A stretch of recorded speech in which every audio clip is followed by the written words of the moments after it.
দেখো এখানে দশম শ্রেণী কোষে দেখি 2, পেজ নাম্বার হচ্ছে 47, 16 নম্বরের অঙ্ক। আসলাম চাচা কর্মক্ষেত্র থেকে অবসর নেওয়ার সময় 1,00,000 টাকা পেলেন।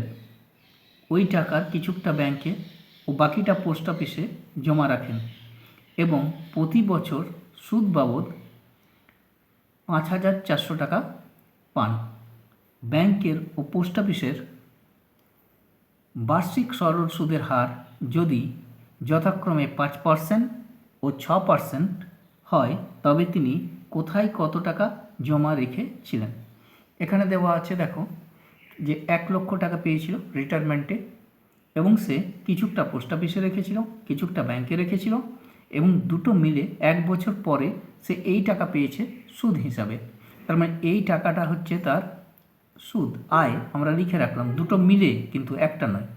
এবং এটা হচ্ছে রেট অফ ইন্টারেস্ট, আর এটাও রেট অফ ইন্টারেস্ট, আর ব্যাংকের রেট অফ ইন্টারেস্টটা 5%, পোস্ট অফিসের রেট অফ ইন্টারেস্টটা 6% এবং দুটো মিলে যে টাকাটা রেখেছিল সেটা হচ্ছে এইটা।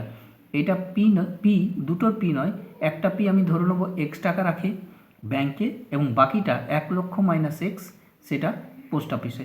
দেখো আমি এখানে লিখে রেখেছি, এখানে আমি লিখে রেখেছি আসল পি, আসলকে আমরা যেটা ধরবো পি, সুদের হারকে আমরা আর ধরি, সময় টি ধরি, সুদে আসলে এ ধরি এবং সুদকে আমরা আয় ধরে নিই। এরপর আমাদের যে অঙ্ক করার সময় যে ফর্মুলাগুলো লাগবে পি আর টি এ এইগুলো দিয়ে লাগবে, আমরা ওটাতে বসিয়ে দেবো। মনে করি ব্যাংকে রাখেন x টাকা এবং পোস্ট অফিসে রাখেন বাকিটা, অর্থাৎ 1,00,000 মাইনাস x টাকা। এরপর আমি দেখো দুটো ক্ষেত্র বানিয়ে রেখেছি, একটা ব্যাংকের ক্ষেত্রে একটা পোস্ট অফিসের ক্ষেত্রে। চলো কীভাবে এটা করি দেখো। আমি ব্যাংকের ক্ষেত্রে পিটা কত লিখব না x টাকা, আমি লিখছি ব্যাংকের ক্ষেত্রে পিটা লিখব x টাকা, আমি এখানে পি লিখে দিলাম। এটা কত না x টাকা। তাহলে পোস্ট অফিসের ক্ষেত্রে কত হবে না সেম, পোস্ট অফিসের ক্ষেত্রে হবে পি ইজ ইকুয়াল টু 1,00,000, এই দুটো শূন্য বাকি তিনটে শূন্য মাইনাস এক্স এটা টাকা। এটা হচ্ছে পোস্ট অফিসের ক্ষেত্রে। এরপর ব্যাংকের সুদের হার কত দেখো দেয়া আছে, ব্যাংকের সুদের হার প্রথমে ব্যাংকটা আছে এই সুদের হার 5%, তাহলে আমরা এখানে ওর সুদের হারটা লিখে দেব 5%, এখানে আর সমান 5%, এখানে আর কত লিখব না 6%। এখানে কত সময়ের জন্য রেখেছিল, কত সময়ের জন্য রেখে পেয়েছে না 1 বছরে, এখানে টিটা লিখে দেবো কত 1 ইয়ার বা 1 বছর। এখানে কত লিখব টি ইজ ইকুয়াল টু 1 বছর। দুটোই পেলাম, এখান থেকে আমরা বের করে নেব, এটা দরকার হচ্ছে না সুদে আসলে, এখান থেকে আমরা বার করব যে টোটাল আয়টা কত, এর আয়টা জিজ্ঞাসা চিহ্ন আর এরও আয়টাকে আমরা বের করব। এই দুটো আয় যখন আমরা পেয়ে যাব, এই দুটো মিলিয়ে আমাদের যেটা বলা আছে সেটা হচ্ছে 5,400 টাকা। প্রথমে এর আয়টা বের করি, আয় বের করার ফর্মুলা হচ্ছে I is equal to P R T by 100। পিটার জায়গায় আমরা বসিয়ে দেবো কত না x টাকা, দেখো আমি x লিখছি x, আর এর জায়গায় 5, টি এর জায়গায় 1 এবং নিচে লিখব 100। কাটাকাটি কিছু করছি না, 5x বাই 100 কাটলেও হতো, আমরা কাটলাম না। 5x বাই 100 টাকা, এটা হচ্ছে ইন্টারেস্টটা। কারণ এটা যদি কেটে দিই তারপর আমরা জয়েন্ট করব, সেখানে যে লসাগু করতে একটু অসুবিধা হবে, তাই কাটাকাটিটা করলাম না, যা আছে তাই থাক। এখানে বের করে নেব I is equal to P R T, এরও তাই বাই 100। এটা করার পর এখানে পিটা কত না 1,00,000, দেখো এখানে 1,00,000 মাইনাস এক্স বাকি টাকাটা, এখানে পিটা আমরা জানি দেখো লেখা আছে। আর কত পাবো না আরটা আমরা জানি 6%, 6, টিটা 1 বাই কত করে দেবো 100, এটাকে 6 দিয়ে গুণ করে দিই, এটা 6,00,000 হয়ে যাবে।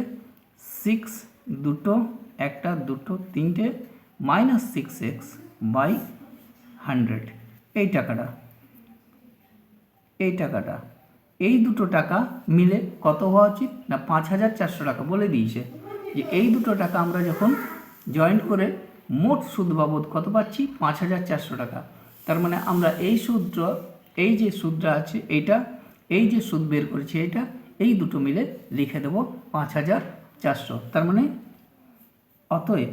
অতএব বলে লিখব 5x by 100 plus 6,00,000 1 2 3 minus 6x by 100 is equal to কত লিখব না এটা লিখব 5,400 এটা, বা লিখব এখানে এলসিএমটা কত হয়ে যাবে 100 হয়ে যাবে, যেহেতু দুটোতেই 100 আছে।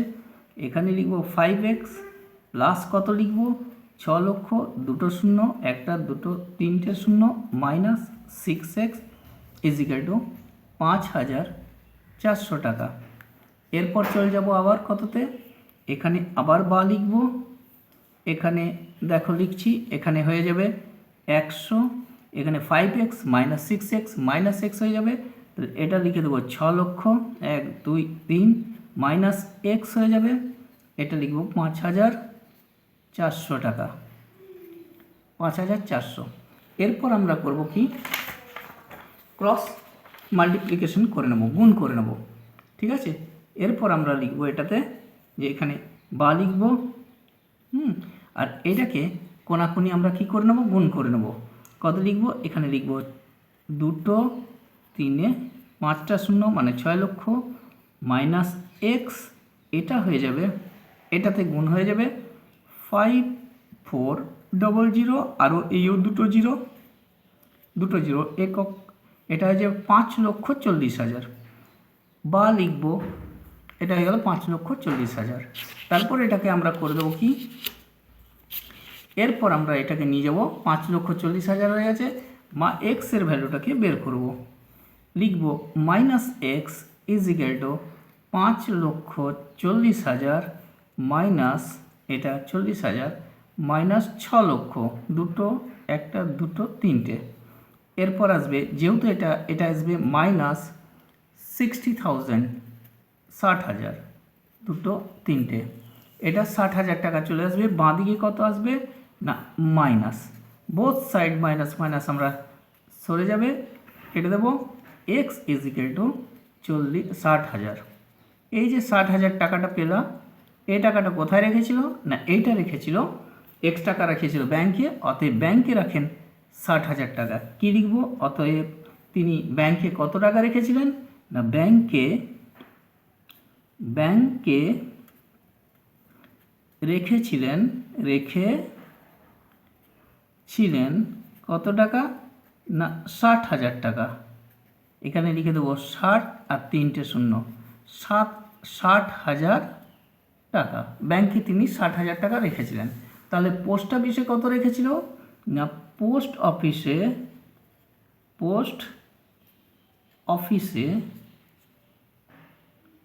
অফিসে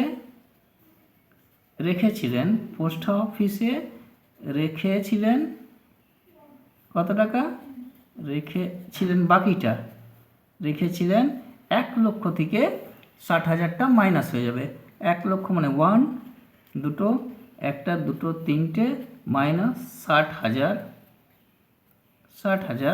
এর অ্যান্সার আসবে 40,000 টাকা। পোস্ট অফিসে কত রেখেছিলেন না 40,000 টাকা। অতএব আমরা বের করতে পেরেছি যে পোস্ট অফিসে তিনি কত রেখেছিলেন, পোস্ট অফিসে রেখেছিলেন 40,000 টাকা, ব্যাংকে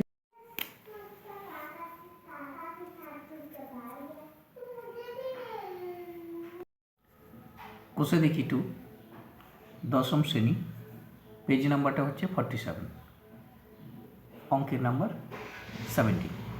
রেখা দিদি তার সঞ্চিত অর্থের 10,000 টাকা দুটি আলাদা ব্যাংকে ভাগ করে একই সময়ে জমা দিলেন। একটি ব্যাংকের বার্ষিক সরল সুদের হার 6% এবং অন্য ব্যাংকটির বার্ষিক সরল সুদের হার 7%। 2 বছর পর তিনি যদি সুদ বাবদ মোট 1,280 টাকা পান, তাহলে তিনি কোন ব্যাংকে কত টাকা জমা দিয়েছিলেন, এটা আমাদের বার করতে হবে। এখানে দেওয়া আছে দেখো যে রেখা দেবী 10,000 টাকা আমি আন্ডারলাইন করে দিলাম, 10,000 টাকা দুটো ব্যাংকে জমা রেখেছিল। একটা ব্যাংকে সুদের হার হচ্ছে 6%, দেখো আমি আন্ডারলাইন করেছি, এবং আরেকটা ব্যাংকে সুদের হার 7%। সময়টা দেওয়া আছে 2 বছরের জন্য, এবং সুদ বাবদ দুটো ব্যাংক থেকে টোটাল যে টাকাটা সুদ পেয়েছিল সেটা হচ্ছে 1280 টাকা। তাহলে প্রশ্ন করা হয়েছে কোন ব্যাংকে কত টাকা রেখা দেবী জমা রেখেছিলেন। আমি প্রথমে দেখো কী করে নিয়েছি, আমি আসলটাকে পি ধরেছি, সুদে আসলকে এ ধরেছি, সুদের হারকে আর, সুদ আই এবং সময় টি, এগুলো লিখে রেখেছি। কারণ কি না, আমরা যখন ইন্টারেস্টটা বার করব তখন যে ফর্মুলাটা লাগাবো সেই ফর্মুলার মধ্যে আই ইজিক্যাল টু পি আর টিটা লাগবে, এবং আইটা কি, পিটা কি, আরটা কি, এগুলো আমরা আগে থেকেই লিখে রেখেছি। এখানে আমি আরেকটা জিনিস করে রেখেছি, মনে করে নিয়েছি যে প্রথম ব্যাংকে রেখা দেবী রেখেছিলেন এক্স টাকা, এবং দ্বিতীয় ব্যাংকে রেখেছিলেন বাকি টাকাটা 10,000 মাইনাস এক্স টাকা। তাহলে প্রথম ব্যাংকের ক্ষেত্রে দেখো দুটো কাজ করে রেখেছি, প্রথম ব্যাংকের ক্ষেত্রে কতটা সুদ পাবো এবং দ্বিতীয় ব্যাংকের ক্ষেত্রে কতটা সুদ পাবো, এই দুটো সুদকে আমরা একসাথে জয়েন্ট করে দেবো। কত আসবে সেটা না 1280 টাকা। এখান থেকে আমরা এক্সের ভ্যালুটা পেয়ে যাব এবং বলে দিতে পারবো তিনি প্রথম ব্যাংকে কত টাকা রেখেছিলেন, এবং এক্সের ভ্যালুটা যেটা আসবে সেটা যদি 10,000 থেকে মাইনাস করে দিই তাহলে সেখানে বলে দিতে পারবো তিনি দ্বিতীয় ব্যাংকে কত টাকা রেখেছিলেন। চলো আমরা এটা করি। পি আমি এই ক্ষেত্রে লিখে রাখলাম, প্রথম ব্যাংকের ক্ষেত্রে পিটা এক্স টাকা, এটা আসলটা, পি এর ক্ষেত্রে এটাই আসল এক্স টাকা।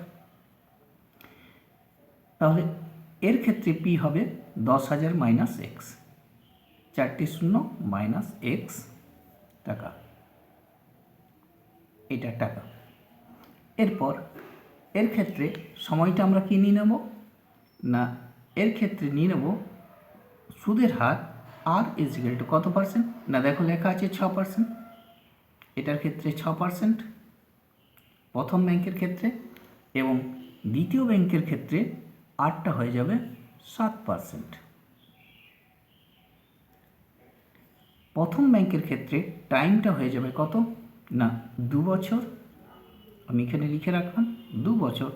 দ্বিতীয় ব্যাংকের ক্ষেত্রেও টাইম কত হবে 2 বছর, দেখো এখানে বছরটা দেওয়া আছে 2 বছর। এবার আমরা চলে যাব এই ব্যাংকটার ক্ষেত্রে আমরা সুদ কত পাবো আই, এটা কত পাবো বের করব। এই ব্যাংকটার ক্ষেত্রে আমরা সুদ কত পাবো এটা বের করব, এবং এই দুটো সুদকে আমরা জয়েন্ট করে 1280 টাকা লিখে নেব। আমি লিখছি I is equal to P R T by 100, এখানেও লিখব I is equal to P R T by 100। এরপর পি এর জায়গায় যে ভ্যালুটা আমরা লিখে রেখেছি এক্স, এটা বসিয়ে দেবো। এক্স আর এর জায়গায় কত বসাবো 6, টি এর জায়গায় কত বসিয়ে দেবো 2, নিচে লিখে দেবো 100। এখানেও আমরা তাই করব, এখানেও পি এর জায়গায় কত লিখব 10,000 মাইনাস এক্স, আর এর জায়গায় কত বসাবো না এখানে দেখো দেওয়া আছে 7%, এবং টি এর জায়গায় 2 বসিয়ে দেবো। এখানেও আমরা লিখব এটাকে একটু ক্যালকুলেশন করে নিই, 7 দুগুণে 14, তাহলে এটা 14 লিখব এবং 4টে শূন্য, এখানে লিখব 7 দুগুণে 14, ঠিক আছে 14 এক্স, নিচে লিখে দেবো এত, এখানে লিখব 6 দুগুণে 12 এক্স, নিচে লিখব এটা। তাহলে এখান থেকে আমরা প্রথম ব্যাংকে কত টাকা সুদ হয়েছে না এই টাকাটা, দ্বিতীয় ব্যাংকে আমাদের সুদ কত হয়েছে না এই টাকাটা, এই দুটো সুদ মিলে টোটাল যে 1280 টাকা আমরা লিখে দেব। আমি লিখছি শর্তানুসারে, তাহলে আমরা কী পাবো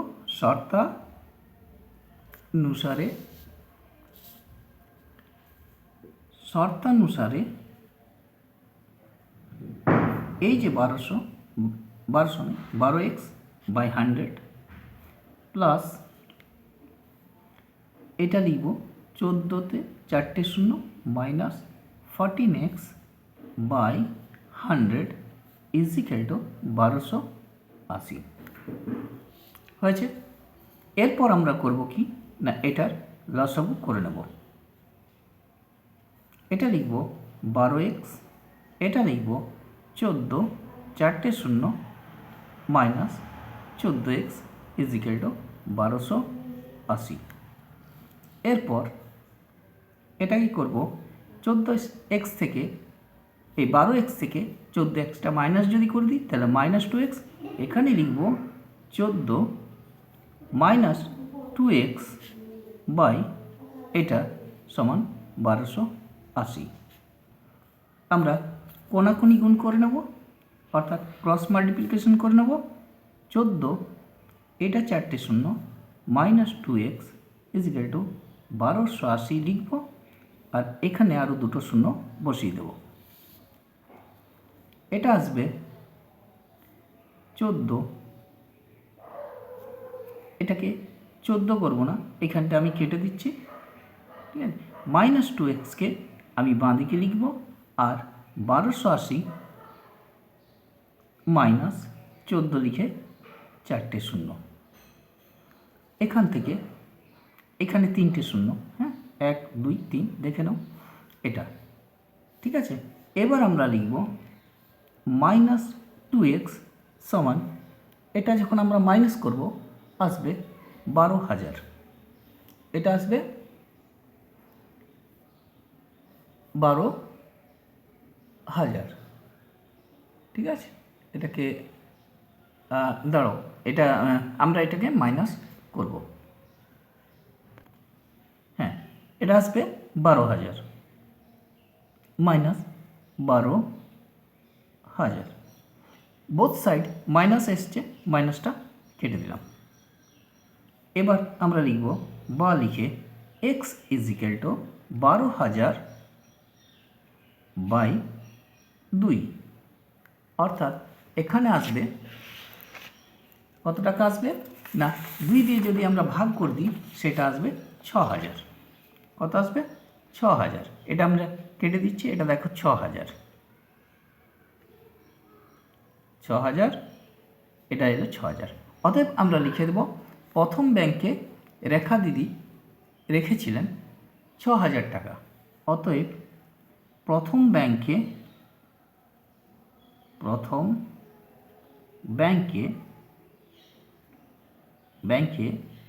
রেখেছিলেন